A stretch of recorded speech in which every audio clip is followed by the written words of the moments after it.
Caspian সাগরে ইরানের একটি মালবাহী জাহাজে ইউক্রেনের হামলা শুধু একটি সামরিক অভিযান নয়, এটি যেন ইউরোপে যুদ্ধ আর মধ্যপ্রাচ্যের সংঘাতকে একই সুতোয় বেঁধে দেওয়ার নতুন রাজনৈতিক বার্তা।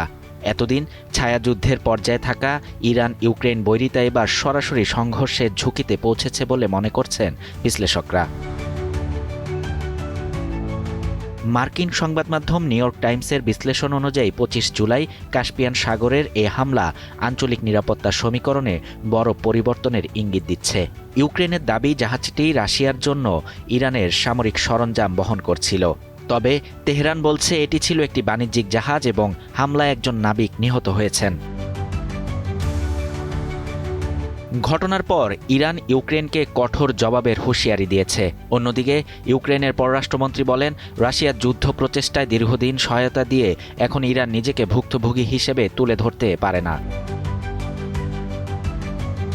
বিশ্লেষকদের মতে ২০২২ সালে রাশিয়া ইউক্রেন যুদ্ধ শুরুর পর থেকেই ইরানের ড্রোন ও ক্ষেপণাস্ত্র সহযোগিতা নিয়ে দুই দেশের বৈরিতা বাড়তে থাকে।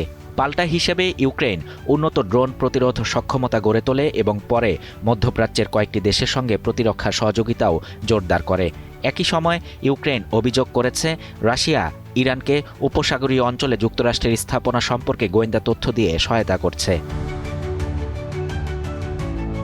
পর্যবেক্ষকদের মতে কাস্পিয়ান সাগরের এ হামলা প্রমাণ করছে রাশিয়া ইউক্রেন যুদ্ধ এবং মধ্যপ্রাচ্যের সংঘাত আর আলাদা নয়, বরং রাশিয়া ইরানের ঘনিষ্ঠ সামরিক সম্পর্ক, ইউক্রেনের পাল্টা কৌশল এবং আঞ্চলিক উত্তেজনা মিলিয়ে দুটি সংকট ক্রমেই এক বৃহত্তর ভূরাজনৈতিক সংঘাতে রূপ নিচ্ছে।